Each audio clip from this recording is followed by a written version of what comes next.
Hi everyone, welcome to the ವರ್ಸ್ಲಾಸ್ wonderland.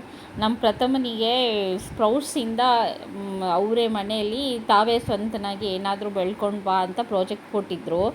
ಅವನು ಹೇಳಿದರು, ಬಟ್ ನಾನು ಏನೋ ಬಿಡು ಟೈಮ್ ಇದೆಯಲ್ಲ ಅಂತ ಸುಮ್ಮನೆ ಬಿಟ್ಬಿಟ್ಟಿದ್ದೆ. ಬಟ್ ಇನ್ನೊಂದು 3-4 ಡೇಸಲ್ಲಿ ಸ್ಕೂಲ್ಗೆ ಒಯ್ಬೇಕಮ್ಮ ಅಂತ ಹೇಳಿದಾಗ ಒಂದು ಬಾಟ್ಲ್ ತೊಗೊಂಡ್ಬಿಟ್ಟು ಅದನ್ನು ಕಟ್ ಮಾಡಿ ಅದರಲ್ಲಿ ಹೆಸರು ಕಾಳನ್ನು ನೆನೆಸ್ಬಿಟ್ಟು ಹಾಕಿದ್ದೆ.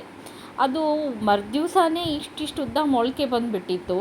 ಅದು ನೋಡೋಕ್ಕೆ ಒಂದು ರೀತಿ ಅಟ್ರಾಕ್ಟಿವ್, ಅಂದರೆ ಆ ಬೀಜದಿಂದ ಕಾಳು ಒಳಗಡೆಯಿಂದ ಎಲೆಗಳು ಹೊರಗೆ ಬರುತ್ತೆ. ಎಷ್ಟು ಚೆನ್ನಾಗಿ ಕಾಣಿಸುತ್ತೆ ಅಂದರೆ ಅದನ್ನು ನೋಡೋಕ್ಕೆ. ಆಮೇಲೆ ಹೆಸರು ಕಾಳು ಬೇಗನೆ ಮೊಳಕೆ ಹೊಡೆಯುತ್ತೆ. ಅದಕ್ಕಾಗಿಯೇ ನಾನು ಅವನು ಬೇಗ ಸ್ಕೂಲ್ಗೆ ಒಯ್ಯಬೇಕು ಅಂದ್ಬಿಟ್ಟು ಈ ರೀತಿ ಮೊಳಕೆ ಇದು ಬೇಗ ಬರುತ್ತೆ ಅಂಥೇಳಿ ಹೆಸರು ಕಾಳನ್ನು ಹಾಕಿ ನೋಡಿದ್ವಿ.